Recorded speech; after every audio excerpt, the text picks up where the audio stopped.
Saudara-saudaraku yang terkasih, tema Sapa Gembala GKI Gunung Sahari kali ini adalah bebas dari luka batin. Bacaan Alkitabnya diambil dari Matius pasal 6 ayat 14-15. Perkataan Yesus yang berkata, "Karena jikalau kamu mengampuni kesalahan orang lain, Bapamu yang di sorga akan mengampuni kamu juga.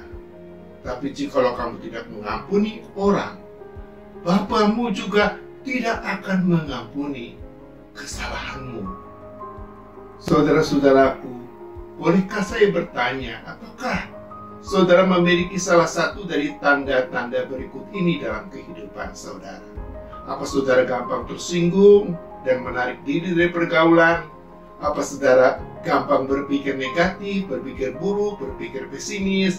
Apa saudara gampang merasa negatif, merasa minder, khawatir, takut, putus asa? Apakah saudara gampang sakiti hati orang lain seperti hati kita pernah disakiti oleh orang lain? Apa saudara gampang curiga, susah percaya, susah beri maaf kepada orang lain? Apa saudara bisa cuek habis kepada siapapun atau apapun? Kalau jawabannya adalah ya, ada tanda-tanda itu dalam hidup kita, maka kemungkinan besar kita memiliki luka batin dalam diri kita. Apa sih sesungguhnya luka batin itu? Luka batin itu sesungguhnya adalah perasaan negatif dalam hati batin kita manusia. Penyebabnya biasanya peristiwa atau pengalaman negatif buruk yang dialami pada masa lampau.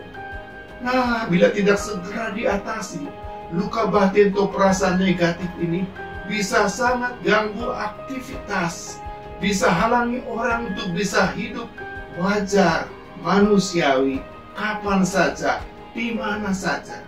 Sebab bila teringat peristiwa masa lampau yang buruk itu, orang bisa tiba-tiba bereaksi berlebihan, marah, emosional, hilang konsentrasi, hilang penguasaan diri, berkeringat dingin, leher terasa kaku, susah tidur, sulit berkarya optimal, dan lain sebagainya. Lalu, bagaimana cara orang hadapi dan atasi luka batin itu? Paling tidak, inilah caranya. Cara yang pertama, ingatlah dan hadapilah penyebab luka batin itu. Tidak mudah bagi siapa saja untuk ingat-ingat peristiwa buruk di masa lampau. Sebab berbeda dengan peristiwa baik yang orang suka ingat-ingat, peristiwa buruk justru orang lebih suka menjemunyikannya. Kalau bisa melupakannya sama sekali. Tapi biarpun sulit, peristiwa buruk di masa lampau itu perlu diingat lagi. Kadang perlu bantuan hipnoterapi untuk bisa mengingat peristiwa itu, supaya bila diingat, ia bisa disadari, dihadapi, diatasi. Peristiwa buruk di masa lampau yang lukai batin itu bisa berupa kata-kata negatif orang tua ketika seseorang masih kecil atau anak-anak, kegagalan dalam studi, cinta, dan pergaulan, pernah dibohongin, dikhianati oleh sahabat akrab yang dipercaya, merasa ditolak, tidak dianggap, tidak dicinta, teristimewa justru oleh orang-orang yang dicinta, pernah mengalami pelecehan seksual, dan lain sebagainya. Ya, hanya bila mau diingat dan disadari, peristiwa penyebab luka batin itu bisa dihadapi dan diatasi. Tapi ya bagaimana caranya? Cara kedua, cari dan temukan hal-hal baik di dalamnya. Selama orang masih bisa ingat, belum pikun, belum demensia, sia-sia saja nasihat orang kepada kita. Udah, lupain aja peristiwa buruk di masa lampau yang luka batin kamu, lupain. Karena itu, yang perlu kita lakukan adalah bukan melupakannya, tapi mencari dan menemukan hal-hal baik yang ada dalam peristiwa buruk di masa lampau yang lukai batin kita itu. Mengapa?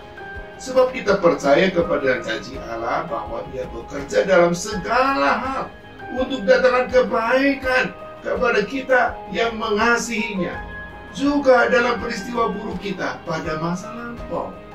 Karena itu, biarpun bisa butuh waktu cukup lama, ya bisa mingguan, bisa bulanan, bisa tahunan, teruslah cari sampai kita temukan kebaikan-kebaikan yang Allah kerjakan bagi kita dalam peristiwa buruk itu. Sebab bila pada akhirnya hal-hal baik itu kita berhasil temukan, maka ketika kita ingat dan ingat lagi peristiwa buruk itu, kita bisa tidak terganggu lagi olehnya. Kita malah bisa selalu bersukacita dan bersyukur atasnya. Contohnya, luka batin Yusuf kepada 10 kakaknya yang berbuat jahat kepadanya. Sebab karena perbuatan jahat mereka, Yusuf hampir mati dibunuh, dijual, dan hidup sebagai budak di negeri asing, difitnah, dipenjara. Oh, hatinya pernah sangat terluka. Hatinya terluka berat, amat ganggu hidupnya. Tapi syukurlah ia cari dan temukan kebaikan-kebaikan Tuhan di dalamnya. Ia temukan Tuhan pakai semua peristiwa buruk itu untuk bisa jadikan dirinya seorang kepercayaan Raja Mesir. Ia bisa tolong banyak orang pada masa kelaparan yang panjang, termasuk ayahnya dan saudara-saudaranya. Karena itu, ia bisa terbebas dari luka batinnya. Ia bisa bersyukur dan bersukacita. Di dalam syukur dan sukacitanya, ia bisa ampuni dan tetap cintai ke-10 kakaknya. Cara yang ketiga, ampuni pihak penyebab dari luka batin itu. Bila pihak penyebab luka batin itu adalah diri kita, maka diri kita sendiri saja nggak mudah kita bisa ampuni. Seorang bapak pernah pulang ke rumah dan mundurin mobilnya masuk garasi rumah. Tanpa sadar, ia menggilas mati cucunya yang masih kecil, yang berlari sambut kedatangannya. Oh, bapak itu tidak pernah bisa mengampuni kesalahannya dan kelalaiannya. Seorang ibu yang sibuk dengan pekerjaannya satu hari menjumpai anak tunggalnya sakit di rumah. Sakitnya berat lagi. Akhirnya meninggal lagi. Oh, dia tidak pernah bisa ampuni kesalahannya, kurang kasih waktu untuk perhatikan anaknya karena kesibukannya. Ya, mengampuni diri kita sendiri aja susah, bukan main. Apalagi bila orang lain, khususnya orang yang kita cinta, yang jadi penyebab luka batin kita. Kita bisa lebih susah lagi untuk mengampuninya. Tapi kita perlu ampuni diri kita. Sebab firman Tuhan katakan, jika kita dituduh oleh hati kita, kita bersalah. Maka Allah yang adalah kasih, oh dia lebih besar daripada hati kita yang menuduh kita salah. Dia mengetahui segala sesuatu, mengerti segala sesuatu, dan bisa mengampuni semuanya. Kita juga perlu ampuni orang lain. Sebab firman Tuhan juga katakan, jikalau kamu tidak ampuni kesalahan orang lain, Bapamu juga tidak ampuni kesalahanmu. Ya, menurut Yesus, tanpa mengampuni, iman dan doa kita kepada Allah bisa jadi tidak bermakna, bisa jadi sia-sia saja di hadapannya. Sebab segala kesalahan kita tetap tidak diampuni, kita tetap tidak diselamatkan olehnya. Ya, bila ketiga cara itu mau kita lakukan, kita bisa terbebas dari luka batin kita. Kita juga bisa selanjutnya hidup penuh sukacita dan syukur kepada Allah dalam hidup dan kerja kita sehari-hari. Selamat hidup dan bekerja penuh sukacita dan syukur karena terbebas dari luka batin. Amin.